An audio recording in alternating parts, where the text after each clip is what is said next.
What's up?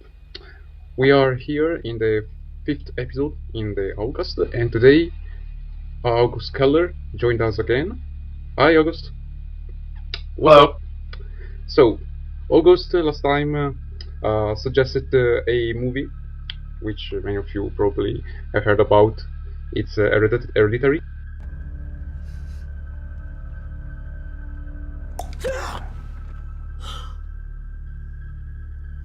A movie by Ari Aster. It's a 2018 movie, an horror movie, and we could say that it's a movie which started the career of Ari Aster in a way, right? Yeah. And without any further information, I would like to leave leave space to Gus, who will tell us why he considers it the best horror movie he has ever seen. Well, I don't know if it's objectively the best. I think it's definitely in that discussion. I would say that objectively the best horror movie I've seen is probably The Shining.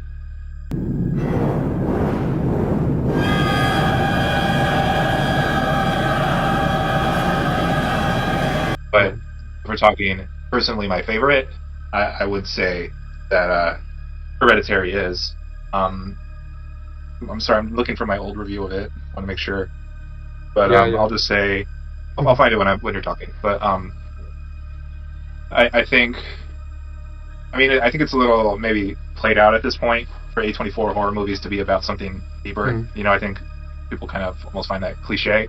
Yeah.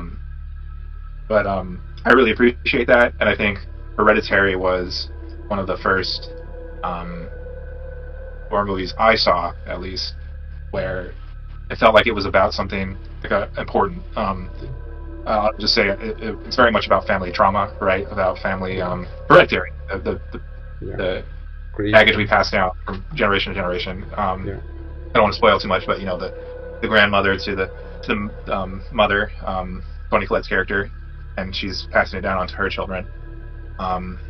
And you know, that specific theme is extra important to me. I think family dysfunction is just something that really speaks to me in general. I think it's something that almost everyone can relate to. Every family's got you know, their things, and I think this was 2018. Yeah, and this is before I was movies like super in depth. I think it was when I first started getting into movie reviews, so I wasn't really too familiar with horror movies at that point. All the horror movies I saw were like, you know, just I kind of looked down on the genre. Honestly, I thought it was kind of shallow, I think is the best way to put it. It was just like boo, and not really about anything, and a lot of times the scares weren't even that scary. Yeah. This maze is so hard. They get so narrow at the bottom.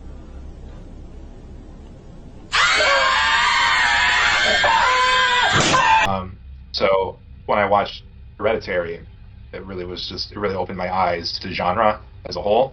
So it was really that kind of right place, right time for me. And I do think the filmmaking is just quite good too. The craft, the sequence in the middle. I don't know how much spoilers I can say, but you know that turning point in the middle of the movie where things really start. You know what I'm talking about? The scene. Yeah. I mean, this is the part where you are not going to spoil anything. I'm actually the spoiler guy. Okay, I'm going to spoil a bit. Okay. Because all right. I think that the people are here to understand another point of view about the movie, another subjective point of view, because the movie is 5 years old, so a lot of people probably would have already seen it. So, if you want, you can keep talking about your perception of the movie, and I mean you are enlisting, you are talking about the good points, in my opinion. So when you think that you have told me about all of them, I'm going to tell you my side of the story, which is quite different. I mean, right. Yeah. Well, I'm looking forward. Well, yeah. I just want to say the craft, that sequence where in the middle where the brother's driving the sister home and things happen. That like there's like about like a 10-minute sequence there where I really just was so engaged. I think the editing of that sequence was amazing. I think the acting of Toni Collette was just absolutely on fire. She's amazing. Her acting throughout the whole movie is amazing. I think Yeah. she just really writes that line between, is she insane? Is she going insane or not? Like, Yeah. or am I on her side or am I against her? I think she Yeah. really does that perfectly. Mhm.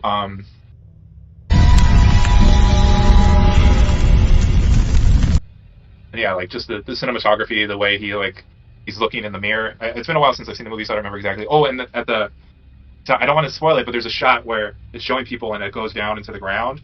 Yeah. That gives me goosebumps. At the beginning. So yeah. yeah. And just it's very surreal, pretty throughout the movie. The whole like models, the way it like starts with them like in a model house. I'm really a sucker for surrealism in general. I just eat that up.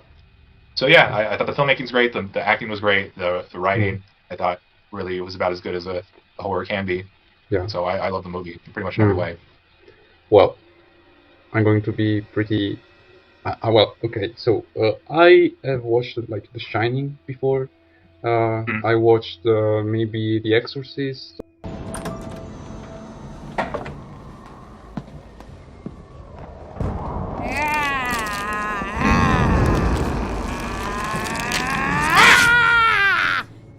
Fuck this. I watched. I don't know. I'm not really into horror. I'm starting to appreciate it only recently after like a series like The Haunting of Hill House or. Why don't you listen? I don't know. Because I'm telling you. I'm trying to tell you. I don't need to hear your excuses. I'm not or making your excuses. I bullshit. saw. The Fall of the House of Usher. For all the times I inconvenienced you. It may not have been perfect, but you can't say we didn't change the world. Which are pretty good, and but well, I'm starting to appreciate the genre. Okay, so I went there just trying to watch it as a movie without considering the genre or the other movies of the director. So, well, in my opinion, the movie is made of two halves, like the first half and the second one. The first half is the one which I prefer, which is I'm going to spoil it now. So it's morbid time. the first half, which is about the grief and loss and the psychology of every character, is quite engaging. Is the best part, and I was sold at first with that part, and because, as you said, the cinematography, the acting is quite impressive. Toni Collette should have been awarded an Oscar maybe for his yeah, she's pretty intense, especially in the last act. I would say that Nat Wolff sometimes is when he cries is a bit cringy. He's like why? Like, okay, but it's a bit forced. He's crying. So. The father is there. I would have liked to see more of his character, and the sister scared the shit out of me, to be honest. I mean, she's, I don't know. Well, after the movie, I thought about her, and well, she is quite a character. I mean, she is the reason why the movie exists. And the way she is killed, it's gruesome. So hard to watch. Her head in the ground with the hands is disgusting. Well, this is the first part, and also the doll houses are interesting because I've never seen a movie. I never watched a movie which started with a doll house in the opening scene, apart from Barbie maybe. And well, this is first half. I also liked some shots like the one in the graveyard, the one you said with the sliding shot to the ground, or some movements of the camera, which are interesting. But well, what the movie, in my opinion, crumbled in the last half. I didn't understand why they needed to include a part about supernatural entities.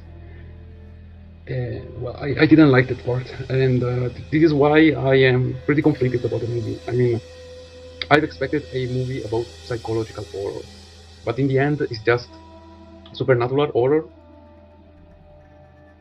which is a bit cheap, in my opinion. They should have stick to a grounded reality, and like the Fall of the House of Usher or the Haunting of Hill House, which is in fact a psychological horror. All the monsters are just like a representation of remorse or grief or loss.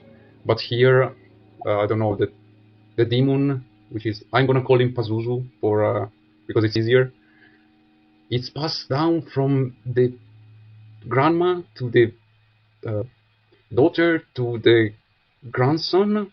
Okay, it's supposed to represent trauma. Okay, but it doesn't make sense in my opinion. I mean, it isn't psychological after all. If you told me that the movie was about a grieving family, well, okay, I would have understood it. But it isn't in the end. So what's the point? Well, I mean, what do you think about that? I think that's a fair point. I do think the whole demon cult thing is what I remember the least about the movie. I don't really. It's all kind of hazy for me.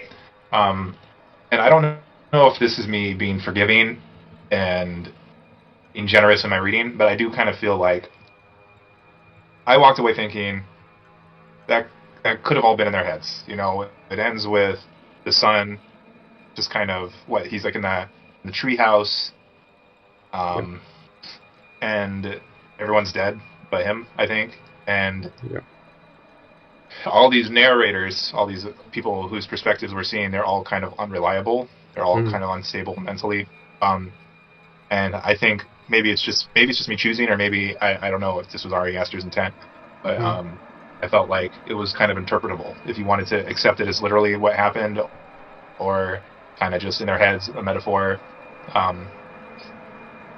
But I guess that is kind of forgiving, because I do know that the whole dollhouse thing was supposed to represent them being manipulated by the cult, right? That's kind of like the whole thing, is they're just being moved around the cult. But I guess I don't know. I just kind of choose to like think of it as a psychological horror. Everything's in their heads, just because it works better for me that way. And maybe that's not an accurate reading, but I do think there's enough room, enough interpretability in the movie for you to kind of go that route and kind of just take it that way if you want to. But I don't know. Well, does that make sense, or am I? It makes sense. Yeah, I think that it makes sense, but I mean, from a technical point of view, there are a lot of plot holes. I mean, explain to me how the grandma's corpse ended in the loft, in the where they put all the old things. How did it end there? The attic? Yeah. Well, it's been a while since I watched it. Again, I guess you could either say the cult put it there, or that it's all. Like, I don't know how much of it's supposed to be in reality versus not. Like, is that whole third act, did that really happen, or is it just a metaphor for them, like mentally unraveling? You know, that's kind of how I see it.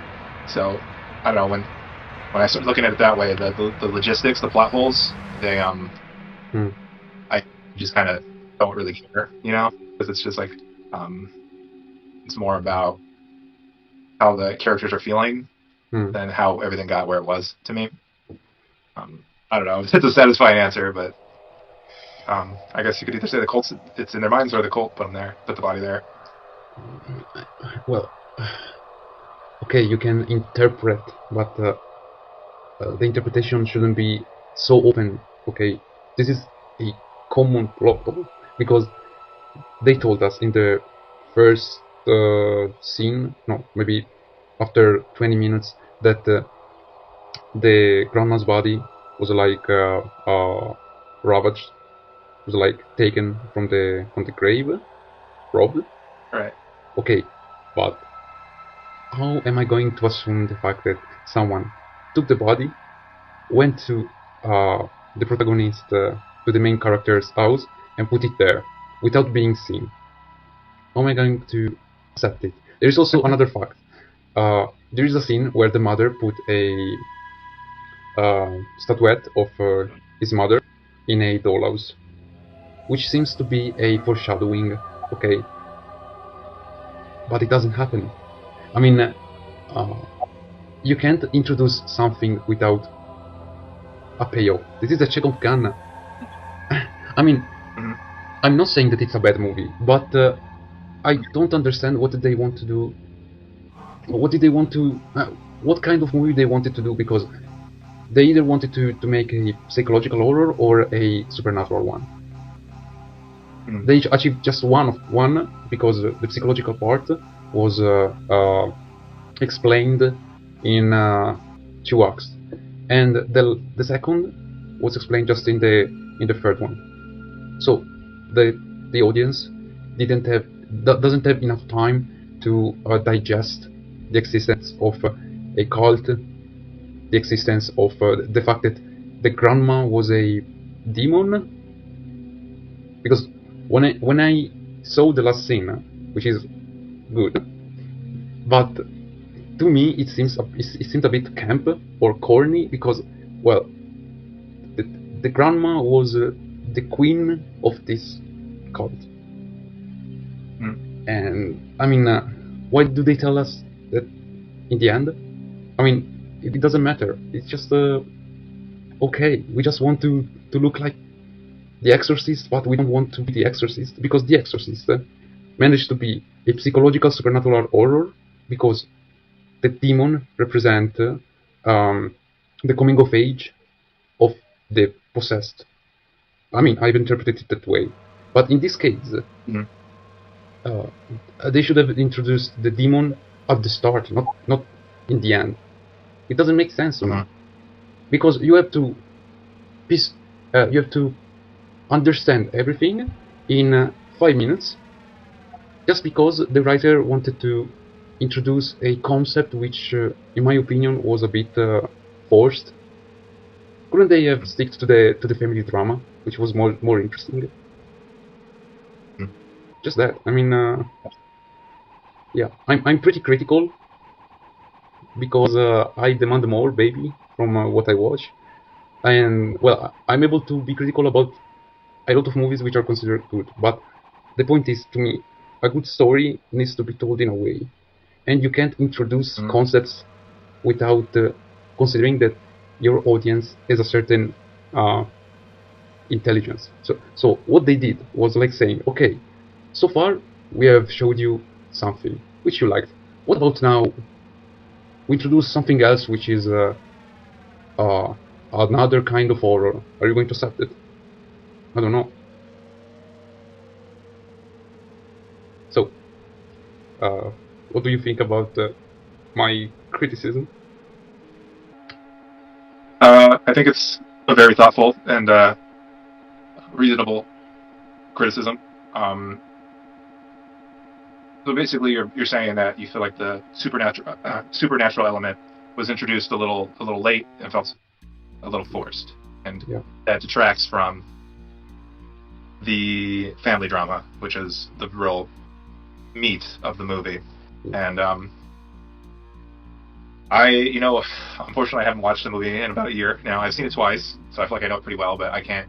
That is a pretty nuanced take that I can't really speak to. I do recall feeling a little that the whole exposition dump where she's going through the like boxes of like her mom's stuff. That's probably where I am least engaged in the movie. So I do think there is definitely some value to your observation. I think you're definitely making a good point. I think all I can say is that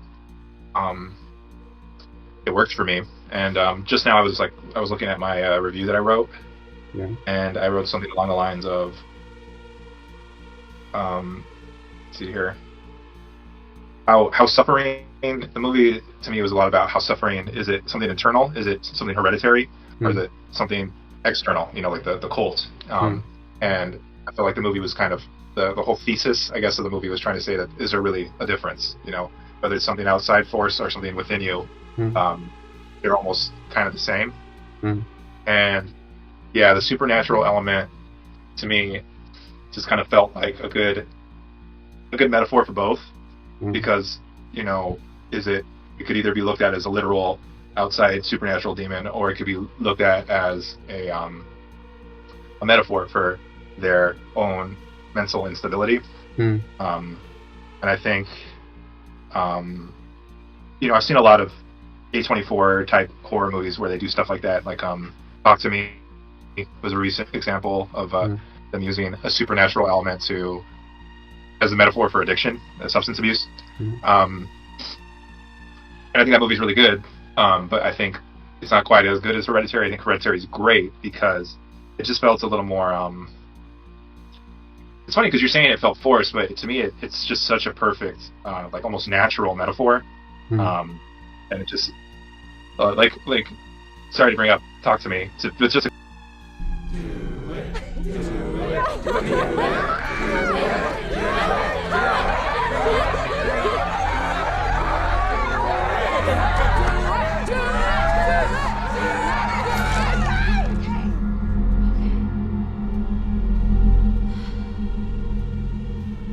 Talk to me.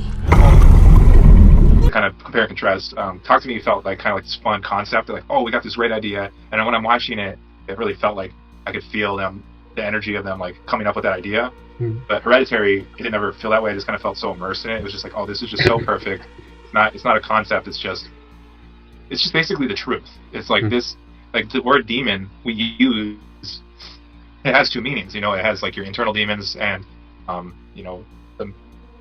entities that some people believe exist. So it wasn't even really a concept. It was just like I felt like they just like hit a real like fundamental truth. I don't know if I'm making sense, but I think so. I mean, you are saying that the core is what spoke to you. I mean, the core is about a family which has lost 2 members in like a month, and grief and everything which is about it. Maybe when you saw it was the period when you were like you internalized it in a better way than mine. I think you experienced it with another kind of with different eyes, in my opinion. You saw in it a way to a catharsis to maybe events which occurred to you during the 2018. I don't know what happened to you. I just hope that now it's better. So and you're very perceptive. Yes. Yeah. That was definitely a difficult. And I think it really spoke to me for sure. You don't look like someone who has a demon inside. Well, I definitely in 2018. So yeah, you're definitely hitting on something there. And but I do, just to bring it back to comparing it to Talk to Me, which is A24's new horror movie of this year that I really like. I think it's a very good, even great movie. I love it. But I think Hereditary is like a masterpiece to me, which I wouldn't say about Talk to Me. And I think I hate to use that word because I feel like it's so cliche to use, but Hereditary is just so polished. I feel like it's just so seamless. And I know you're saying that it has plot holes and that the supernatural element is forced. So maybe it does have seams. Maybe I'm just seeing it through rose-colored glasses. But I just felt like it just fits so perfectly to me. And it's just so intimate. It really. I feel like it really made that contrast of the supernatural with the family drama really heightened both. It made the family drama more scary, and it made the supernatural stuff more scary because it was tied to something much more real to me than say I don't know, another horror movie like Saw or something. Hello. Do you want to play a game? So yeah, sorry, I don't want to talk too much, but I'm just trying to. It's hard for me to like verbalize this. It's very, very No, it's good. abstract, It's good. I guess.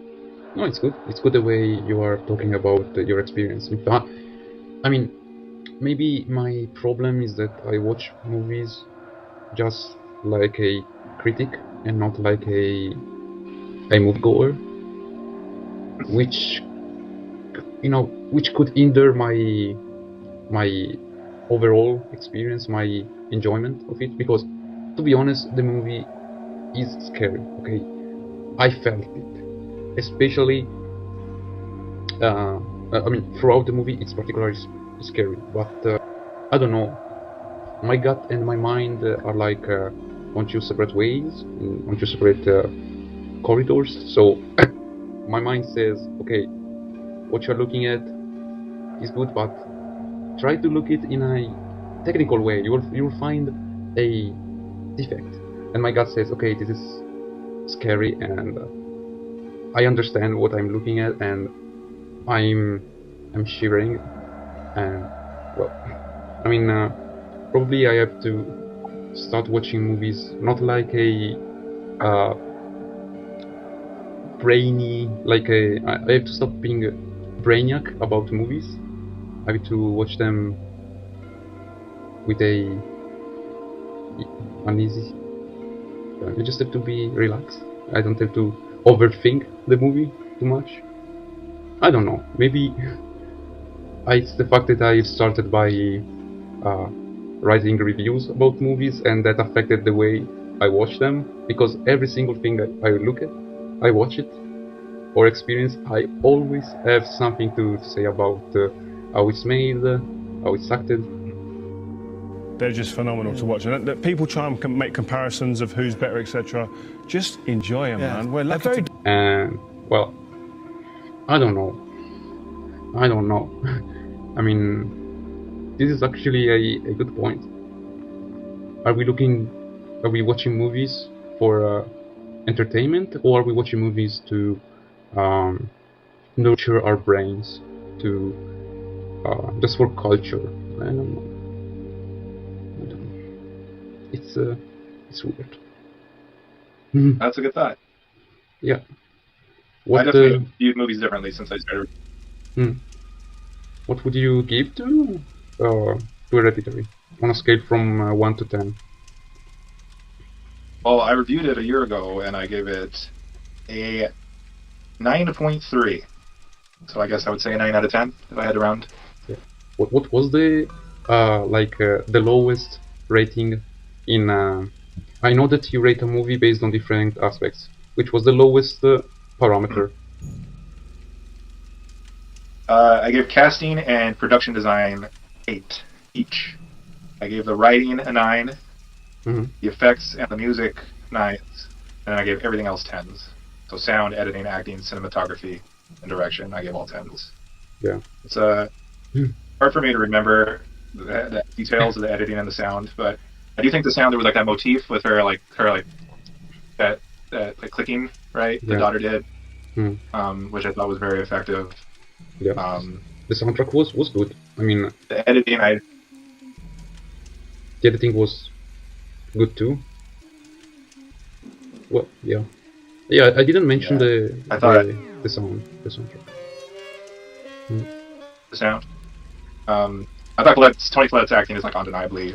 I think she's just a gem. She's just so good in everything she does, and that is maybe my favorite performance I've seen of hers. I haven't seen all of her work, but it's really a powerhouse. I didn't watch much of her recently. I know that she appeared in Knives Out and Unbelievable, but she didn't show that side. Which is she really got to spread her legs. Yeah, especially when she's screaming and then suddenly she turns serious and she's smiling. I mean, it's creepy because, as you said, you don't understand if she is actually evil or she's just or maybe it's just our perception of her actions. Because I mean, I found her pretty how do I say it? Pretty delusional about loss. I mean, she lost her daughter, and she went to a, I don't know, to a medium. Yeah, and she created recreated the scene of the uh, uh, killing. I mean, it's a bit disturbing. I mean, she, it's a character which is, I'm not able to sympathize for her, because sometimes it's a bit too much. I mean, I think that the father, it's maybe the only figure which is the only character which is balanced and wise in a way, because he's trying to keep everyone together. I mean, and he's the way, yeah, I mean, the way he is dispatched of in flames, which is when I saw it, I thought, okay, how is it possible? Because I didn't understand how he caught fire without fire. I don't know. I would give it a 7, okay? Because the first part is an 8, and the second one is like a 6. But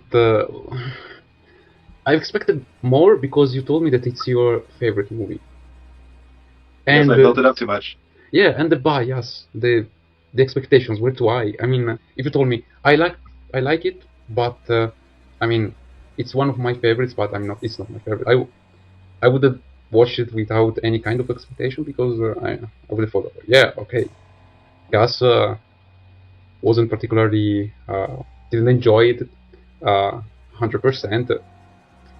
Maybe I'll enjoyed it like him, and I didn't expect it like a 9.3 rating, which is quite high. I mean, usually I give a 9 to just maybe one movie in 100.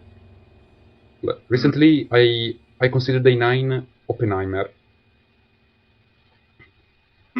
But I know people who consider Oppenheimer a 7. As I said before, the experience and the technical aspects are a dichotomy which has to be clarified, because you said that you watched it with another sensibility, and I watched it just as a movie. You watched it as a way to understand what you were going through, a way to maybe process part of your trauma. And well, I had the same trauma years ago. Okay, I went through it too, but I don't know why it didn't spoke to me that much. I mean, I don't know. Well, sorry, I maybe come back to it in a year or two, and maybe it'll feel different. But yeah, I wanted to shout out. There's one more thing I wanted to bring up about the cinematography, if I can. Sure. I really like the use of I think it's called tilt shift, where I pulled up an image of a tilt. I don't know if you can see this here. Oh. Not really. Oh, there it goes. Okay. Where it's like it looks miniature. You know what I mean? But the focus is really shallow. And it makes everything look miniature. Yeah. They did that in Hereditary, right? When they show the house, like exterior shots, like establishing shots of the house. And you know, for one, it's pretty. I think it's aesthetically pleasing to look at, but also I found it to be a meaningful choice, because they really tied in with the whole diorama metaphor through the movie, where his family is just being manipulated by outside forces. So it made their house look like a dollhouse and made them look small, and that was a big reason why there were a lot of choices. There were more choices like that throughout the movie, but that's a big reason why I give the cinematography a 10 out of 10. Because I like the shot like that, and the shot of them going down into the dirt. So yeah, I think. So I don't want to belabor this, but I just wanted to mention that I love the craft, the filmmaking of this movie as much as the emotional aspects. Yeah, I agree with you about the cinematography and the craft. And I think that in conclusion, I can say that it's a good movie, which could have been so much better. Maybe it could have aspired to be something bigger if they stick to what they wanted to do without any kind of paran- paranormal stuff. Uh, just that. I mean, I actually thank you about your suggestion because I am being toward the horror genre lately, and Ari Aster showed me another another kind of horror, and I'm thinking about watching Midsommar, and because I want to give it a try. I want to understand if Ari Aster, from my point of view, is actually a a director worth looking at. So, Yeah, just based off of your criticisms of Hereditary, yeah, I think there's a chance you might like Midsummer more.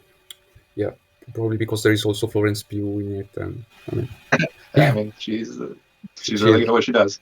yeah, and yeah, just that, and yeah, that's it. I mean, I think that we are going to watch. I mean, we are going to talk about more horror movies in the future because and horror series.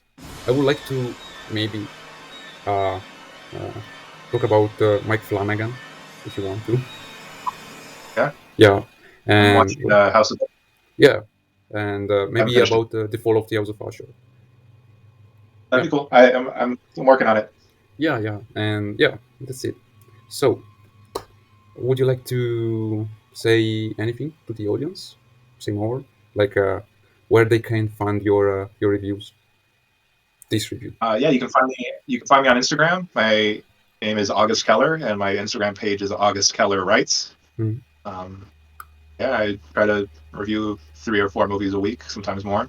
yeah, way more than me actually. And Yeah, yeah, I'm a little obsessed. I need to. I don't know. I don't. yeah, It's your just your I really production love it. pipeline is impressive. I'm Thanks. humbled. So that's all, folks, and we're going to have a Gus next, maybe with a series. And well, so tell us in the comments what you think about Hereditary and Ari Aster, and especially about the thoughts we had about horrors and the cinematic experience. And also, we would like you to like, subscribe, and I don't know, follow both of us because we are on a lot of socials. So, peace.